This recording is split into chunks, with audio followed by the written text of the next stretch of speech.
राधे राधे दोस्तों। आज की कहानी है ओकद्वारस की कथा। एक राजा के 7 बेटे और एक पोता था। एक दिन रानी ने अपनी बहू से कहा कि धान धांधड़े को संभाल कर रखना। धान धांधड़े उनकी गाय और बछड़े का नाम था। सास के समझाने के बाद भी बहू से बछड़ा बिछड़ गया और राजा के सब कुएं तालाब सूख गए। तब रानी ने बहू को पीहर भेज दिया और उसका बेटा अपने ही पास रख लिया। 1 साल तक उनके तालाब और कुओं में पानी नहीं आया। तब राजा ने पंडितों को बुलाकर पूछा कि इनमें पानी किस प्रकार आएगा। तो पंडित बोले कि बड़े बेटे या इकलौते पोते की बलि देने से पानी आ जाएगा। तब राजा ने अपने इकलौते पोते की बलि दे दी। बलि देते ही कुएं तालाब पानी से भर गए। रानी ने बहू को भी पीहर से वापस बुला लिया।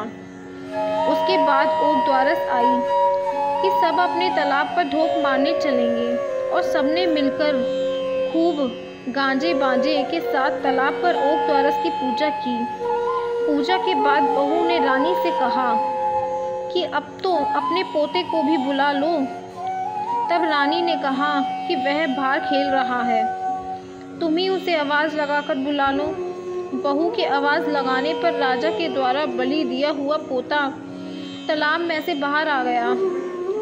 तालाब से बाहर आते देखकर सास बहू एक दूसरे को देखने लगी और बहू के बाहर खेलने वाली बात पूछने पर सास ने बलि वाली सारी बात बताकर बहू से कहा कि यह तेरा ही भाग्य का है।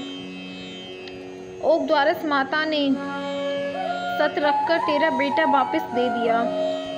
अपना पोता वापस पाकर राजा ने सारे नगर में ढिंढोरा पिटवा दिया कि सब बेटों की माँ को ओकद्वारस करनी चाहिए। बेटे होने का बेटे के विवाह का उद्यापन करना चाहिए। हे ओकद्वारस माता, जैसे फल पीछे बहू को दिया वैसा फल सब किसी को मिले। कहने वाले को, सुनने वाले को, हुंकरा बनने वाले को और सब परिवार को मिले।